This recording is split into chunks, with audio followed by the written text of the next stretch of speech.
Hello all, ഇന്ന് നമ്മൾ discuss ചെയ്യാൻ പോകുന്നത് visual pleasure and narrative cinema Laura പറഞ്ഞിട്ടുള്ള ലോറ മൽവയുടെ എസ്സേ ആണ്. ഫിലിം സ്റ്റഡീസിൽ സെക്കൻഡ് മൊഡ്യൂളുള്ളത് കേട്ടോ. സോ ലോറ മൽവയുടെ visual pleasure and narrative cinema. Laura Mulvey ഒരു ഫെമിനിസ്റ്റ് ആയിട്ടുള്ള ഫിലിം തിയറിസ്റ്റ് ആണ്. അപ്പോൾ നമുക്ക് ഈ ഫെമിനിസ്റ്റ് പെർസ്പെക്റ്റീവിൽ സിനിമയെ എങ്ങനെ അവർ കാണുന്നു, എന്താണ് ഫെമിനിസം സിനിമയിൽ റെപ്രസെൻ്റ് ചെയ്യുന്നത്, സ്ത്രീകളുടെ കാര്യങ്ങൾ എങ്ങനെയാണ് സിനിമയിൽ കാണുന്നത്, അങ്ങനെയുള്ള സംഭവങ്ങളൊക്കെയാണ് ലോറ മൽവ ഈ ഒരു എസ്സേനകത്ത് പറഞ്ഞിട്ടുള്ളത്. So Laura Mulvey's groundbreaking 1975 essay Visual Pressure Narrative Cinema introduced feminist film theory and applied psychoanalysis to cinema. Important ആണ്. ഓക്കെ, അവർ ചെയ്തത് ഫെമിനിസ്റ്റ് ഫിലിം തിയറിയെ സൈക്കോ അനാലിസിസ് വഴി സിനിമയിൽ കൊണ്ടുവന്നു. സിനിമയിൽ എങ്ങനെയാണ് ഫെമിനിസം കാണിക്കുന്നത്, ഫെമിനിസ്റ്റ് ആയിട്ടുള്ള ആളുകളെ വിമൻസിൻ്റെ കാര്യങ്ങൾ റെപ്രസെൻ്റ് ചെയ്യുന്നത്, അങ്ങനത്തെ കാര്യങ്ങളാണ് അവർ അതിനകത്ത് ഡിസ്കസ് ചെയ്യുന്നത്. It critics how classic Hollywood films reinforce male gaze, objectifying woman and positioning themself as passive subject for male desire. അവർ ഡിസ്കസ് ചെയ്ത പ്രധാന കാര്യം ഇതായിരുന്നു: എങ്ങനെയാണ് ഹോളിവുഡ് മെയിൽ ഗെയ്സ് എന്ന് പറഞ്ഞിട്ടുള്ള സംഭവത്തെ ആണ് പ്രോംപ്റ്റ് ചെയ്യണത്. ഇപ്പം നമ്മൾ അന്ന് പഠിച്ചൊരു സാധനമായിരുന്നു മെയിൽ ഗെയ്സ് എന്ന് പറഞ്ഞിട്ടുള്ളത്. ഓർമ്മയുണ്ടോ? നമ്മളന്ന് ക്ലാസ്സിൽ പഠിച്ചാണ് എങ്ങനെയാണ് ആണുങ്ങൾ പെണ്ണുങ്ങളെ റെപ്രസെൻ്റ് ചെയ്യുന്നത് സിനിമയിൽ. ഓക്കെ, അവരെ ഞാൻ പറഞ്ഞില്ലേ, ഇപ്പോൾ ഒരു സെക്ഷൽ ഒബ്ജക്റ്റായിട്ട് കാണിക്കുന്നുണ്ട്, അല്ലെങ്കിൽ ഒരു അടി കൊള്ളാനായിട്ടുള്ളത്, കരയാനായിട്ടുള്ളത്, നമ്മൾ പറഞ്ഞില്ലേ, അങ്ങനെ നശിപ്പിക്കാനായിട്ടുള്ള അങ്ങനത്തെയൊക്കെ ഒരു ഡിസ്ട്രക്റ്റീവ് ഫീൽഡിൽ സിനിമയിൽ മെയിൽ ആയിട്ടുള്ള ആളുകൾ ഫീമെയിൽസിനെ റെപ്രസെൻ്റ് ചെയ്തിട്ടുണ്ട് പണ്ട് കാലത്തൊക്കെ. സോ അതിനെക്കുറിച്ചിട്ട് പഠിക്കുന്ന രീതിയിലാണ് അവർ ഈ ഒരു എസ്സേ സ്റ്റാർട്ട് ചെയ്തിട്ടുള്ളത്. അതിനൊരു സൈക്കോ അനാലിസിസ് രീതിയിൽ, അതിൻ്റെ മാനസികാവസ്ഥയിലുള്ള ഒരു ആളുകളുടെ എന്താണ് അവരുടെ മൈൻഡ് സെറ്റ്, അങ്ങനെ കാര്യങ്ങളാണ് ഞാൻ ഒബ്സർവ് ചെയ്തിട്ടുള്ളത്. അതുപോലെ തന്നെ വിമനെ ഒബ്ജക്റ്റിഫൈ ചെയ്യുക, ഞാൻ പറഞ്ഞില്ല, വിമൺ ഒരു ഒരു ഒരു സെക്ഷൽ പ്ലഷറിന് വേണ്ടിയിട്ടുള്ള ഒരു സാധനമാക്കിയിട്ട് കാണിക്കുക, അല്ലെങ്കിൽ വിമൺ ഒരു എന്താണ് ഒരു കരയാനുള്ള ഒരാൾ, അങ്ങനെയുള്ള ഒബ്ജക്റ്റിഫൈ ചെയ്യുന്നത് എങ്ങനെയാണ്, അവരെ എങ്ങനെയാണ് ഒരു മെയിൽ ഡിസയറിൻ്റെ ഒരു സബ്ജക്റ്റാക്കി മാറ്റുക, അപ്പോൾ ആണുങ്ങളുടെ ഡിസയർ തീർക്കാനുള്ള ഒരു വസ്തുവാക്കി മാറ്റുന്നത്, അങ്ങനത്തെ കാര്യങ്ങളൊക്കെയാണ് അവർ ഈ ഒരു എസ്സേനകത്ത് പറയാനുള്ളത്. സോ ഇവരുടെ എസ്സേയിൽ പറയുന്ന കാര്യങ്ങളെ കുറിച്ചിട്ടാണ് ഇവിടെ പറഞ്ഞിട്ടുള്ളത് കേട്ടോ. Mulvey's essay is based on psychoanalytic theory. She applies Freud and Lacan to analyze gender representation in cinema. ആൾ ആദ്യം തന്നെ ഈ തിയറിയിൽ ചെയ്യുന്നത് എന്താണെന്ന് വെച്ചാൽ ലക്കാനും അതേപോലെ തന്നെ ഫ്രോയിഡിൻ്റെയും അനാലിസിസുകൾ ഇവിടെ കൊണ്ടുവരികയാണ്. എങ്ങനെയാണ് ജെൻഡർ റെപ്രസെൻറ്റേഷൻ ഈ കാണിച്ചിട്ടുള്ളത്, ഫീമെയിലിനെ റെപ്രസെൻറ്റേഷൻ ഇതിൽ കാണിച്ചിട്ടുള്ളതെന്ന് പറഞ്ഞു തരാനായിട്ട്. Then cinema reinforces patriarchal ideology. അതുപോലെ തന്നെ ആൾ കണ്ടുപിടിച്ചൊരു സാധനമാണ് ഇതിനകത്ത്, സിനിമയിൽ ഏറ്റവും കൂടുതൽ പാട്രിയാർക്കിക്കൽ ഐഡിയോളജിയാണ് കാണിക്കുന്നത്. ഹോളിവുഡ് ഫിലിംസ് എന്ന് പറഞ്ഞു കഴിഞ്ഞാൽ മെയിൽ പെർസ്പെക്റ്റീവിലുള്ള ഫിലിംസാണ്. Controlling how woman are seen, അവരാണ് കൺട്രോൾ ചെയ്യണത്, മെന്നാണ് കൺട്രോൾ ചെയ്യണത്, എങ്ങനെയാണ് സ്ത്രീകളെ സൊസൈറ്റി കാണേണ്ടത് എന്നുള്ളത്. ഇന്ന് കാലത്തും കുറേയൊക്കെ സിനിമകൾ അങ്ങനെ ഉണ്ടായിരുന്നു, പക്ഷെ ഇപ്പൊക്കെ അത് മാറ്റം വന്നു. Okay, so the male gaze നമ്മൾ മുന്നേ പഠിച്ചിട്ടുള്ള സാധനമാണ്, അതിനെക്കുറിച്ച് ഇതിനകത്ത് എഴുതി വെക്കാം. ഓക്കെ, കുഴപ്പമില്ല. മെയിൽ ഗേസ് എന്ന് പറഞ്ഞു കഴിഞ്ഞാൽ woman in film exist primarily as object of male desire. ആണുങ്ങളുടെ ഡിസയറിന് ഒരു സൈഡായിട്ട് മാത്രമാണ് ഒരു വുമണിനെ സിനിമയിൽ നമുക്ക് കാണാൻ പറ്റുള്ളൂ. ഒരാളുടെ ഭാര്യ, ഒരാളുടെ അമ്മ, ഒരാളുടെ പെങ്ങൾ, ഒരാളുടെ ചേച്ചി, അല്ലെങ്കിൽ ഒരാളുടെ എന്താ പറയുക, ഈവൻ പ്രോസ്റ്റിറ്റ്യൂട്ടുകൾ, അങ്ങനെയുള്ള ഒരാണിൻ്റെ ഒരു സെക്കൻഡ് ഒപ്പീനിയൻ ആയിട്ടാണ് നമുക്ക് എപ്പോഴും വുമണിനെ കാണുക. അതാണ് ഈ മെയിൽ ഗേസിൽ പറയണത്.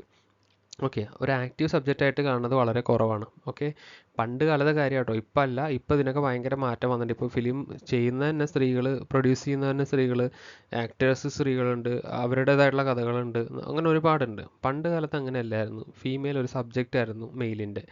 ഓക്കെ, ഇനി അവർ പറഞ്ഞിട്ടുള്ളൊരു 3 ടൈപ്പ് മെയിൽ ഗേസാണ്. ഒന്ന് ക്യാമറാസ് ഗേസ്, അതായത് ക്യാമറ എങ്ങനെയാണ് ഒരു സ്ത്രീയുടെ ശരീരത്തെ അല്ലെങ്കിൽ സ്ത്രീയെ കാണുന്നത്. നമുക്കൊരു എക്സാമ്പിൾ എടുത്താൽ തന്നെ മനസ്സിലാവും. ഒട്ടുമിക്ക എല്ലാ ക്യാമറയും സ്ത്രീനെ എപ്പോഴും ഭയങ്കര നമ്മളല്ല ഒരു ഡീസൻ്റ് ആംഗിളിൽ കാണില്ല, എപ്പോഴും ഒരു നെഗറ്റീവ് ആംഗിളിൽ കാണുള്ളൂ. അതാണ് ക്യാമറ കേസ്. പിന്നുള്ളത് മെയിൽ ക്യാരക്ടേഴ്സ് കേസ്, അതായത് ഈ ക്യാരക്ടേഴ്സ് എങ്ങനെയാണ് ഈ സ്ത്രീകളെ കാണുന്നത് എന്നുള്ളത് ഈ ഇതിൽ കാണിക്കുന്നുണ്ട്. അതും ഒരു നമ്മൾ പറഞ്ഞില്ലേ, ഒരു ഡിസയറോട് കൂടിയിട്ട്, അല്ലെങ്കിൽ അവരുടെ ഒരു എക്സ്ട്രീം അതോറിറ്റി തീർക്കാനായിട്ടുള്ള ഒരാളായിട്ട്. പിന്നുള്ളത് ഓഡിയൻസിൻ്റെ മുന്നിൽ സ്ത്രീകളെ കാണിക്കുന്ന രീതി. ഓക്കെ, ഈ 3 അവർ ഈ മെയിൽ ഗെയ്സ് എന്നുകൊണ്ട് ഉദ്ദേശിച്ചിട്ടുള്ളത്. How viewers are position to look at woman, എങ്ങനെയാണ് സ്ത്രീകളെ വ്യൂവേഴ്സ് കാണുന്നത്, അതാണ് അതിനകത്തുള്ളത്. Classic Hollywood cinema construct woman as passive. എന്നിട്ട് അവർ പറയുകയാണ് ക്ലാസിക് ഹോളിവുഡ് സിനിമ, ഇംഗ്ലീഷ് സിനിമകൾ എന്താണ്, വുമൺ ഒരു പാസീവ് ആയിട്ടുള്ള ഒരാളാക്കിയിട്ടാണ് റെപ്രസെൻറ്റ് ചെയ്തിട്ടുള്ളത്. ഓക്കെ, അവരൊരു എന്താണ് മെയിൻ ആളുകളായിട്ട് റെപ്രസെൻറ്റ് ചെയ്തിട്ടില്ല. Then scopophilia and fetishistic gaze. ഇത് രണ്ടും രണ്ട് കോൺസെപ്റ്റ് ഇവർ പറയണ സംഭവമാണ്. സ്കൂഫോഫീലിയ എന്ന് പറഞ്ഞു കഴിഞ്ഞാൽ പ്ലഷർ ഇൻ ലുക്കിംഗ്. അതായത് ഇപ്പം നമ്മൾ പറഞ്ഞില്ലേ, ഈ ചില ഫിലിമുകൾ ഉണ്ടാക്കണ തന്നെ സ്ത്രീകൾ ഒരു പ്രത്യേക രീതിയിൽ റെപ്രസെൻറ്റ് ചെയ്തിട്ടുണ്ട്. അപ്പോൾ അത് കാണുമ്പോൾ ആളുകൾ കൂടുതൽ അട്രാക്റ്റഡ് ആവും. ഈ ആണുങ്ങൾ തന്നെ ഉണ്ടാവും ഇതിനകത്ത് അട്രാക്റ്റഡ് ആവുക. അതുപോലെ ആണുങ്ങളെ നമ്മൾ കണ്ടു 6 പാക്ക് ബോഡി ആയിട്ട് കാണിക്കുന്നത്, മസ്കുലറായിട്ട് കാണിക്കുന്നത്, അതൊരു തരം പ്ലഷർ ക്രിയേറ്റ് ചെയ്യണതാണ്. അതിനാണ് ഈ ഒരു വേർഡിൽ ഇവർ പറഞ്ഞിട്ടുള്ളത്. Women as to be looked atness. അതായത് വിമണെ ഒരു ലുക്ക് ചെയ്യാനുള്ളൊരു വസ്തുവാക്കി മാറ്റിയിട്ടുള്ളത് ഇങ്ങനത്തെ സിനിമാറ്റിക് റെപ്രസെൻറ്റേഷനുകളാണ്. ഓക്കെ. ദെൻ ഫെറ്റിഷിസ്റ്റിക് ഗേസ് എന്ന് പറഞ്ഞു കഴിഞ്ഞാൽ വിമൺ ഒരു മെയിൽ ഫിയർ കാണാനുള്ളൊരു സംഭവമാക്കിയിട്ട് മാറ്റിയിരിക്കുകയാണ്. അതായത് മെയിലിന് ഒരു എൻജോയ് ചെയ്യാനുള്ളൊരു പ്രോപ്പർട്ടി ആക്കിയിട്ട് വിമണെ മാറ്റിയിട്ടുള്ളതിനാണ് ഫെറ്റിഷിസ്റ്റിക് ഗേസ് എന്ന് പറഞ്ഞിട്ടുള്ളത്. Woman's body are fragmented, objectified and exaggerated. So narcissistic identification. Then narcissistic identification എന്ന് പറഞ്ഞു കഴിഞ്ഞാൽ മെയിൽ എപ്പോഴും ഹീറോ ആയിരിക്കും, വിമൺ എപ്പോഴും അങ്ങനെ ആയിരിക്കില്ല. അപ്പോൾ മെയിലിൻ്റെ ഒരു ഡോമിനൻസ് നമുക്ക് എപ്പോഴും ഇങ്ങനെ കാണാൻ പറ്റും. അയാളുടെ വിജയങ്ങൾ, അയാളുടെ ജയങ്ങൾ, അയാളെ സപ്പോർട്ട് ചെയ്യുന്നത്, അയാളുടെ എല്ലാ കാര്യങ്ങളും നമുക്ക് കാണാൻ പറ്റുള്ളൂ. പണ്ടത്തെ മലയാളം സിനിമ എടുത്ത് നോക്കിയാൽ കാണാൻ പറ്റും. നമ്മളതിനകത്ത് എല്ലാത്തിനകത്തും മെയിലായിരിക്കും ഡോമിനേറ്റ് ചെയ്തിട്ടുണ്ടാവുക. അയാളുടെ ഒരുപാട് ഫീച്ചറുകളായിരിക്കും സിനിമയിൽ പറയേണ്ടാവുക. ഈവൻ പെണ്ണുങ്ങൾ വരെ അയാളുടെ ഫീച്ചറിനെ കുറിച്ചിട്ട് ഇഷ്ടപ്പെടുള്ളൂ. അതിനാണ് നാർസിസിസ്റ്റിക് ഐഡൻറ്റിഫിക്കേഷൻ എന്ന് പറയുന്നത്. പിന്നെ എങ്ങനെയാണ് ആൽഫ്രഡ് ഹിച്ച്കോക്കിൻ്റെ ഫിലിംസ് ഈ മെയിൽ ഗേസുകൾ എക്സ്പ്ലെയിൻഫൈ ചെയ്യണമെന്ന് നല്ലതിൽ പറയുന്നുണ്ട്. അത് അത്ര നമുക്ക് നോക്കേണ്ട കാര്യമില്ല. പിന്നെ women in classical Hollywood cinema.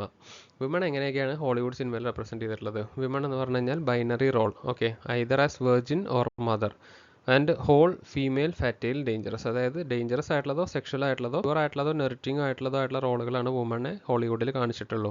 Active male, passive female.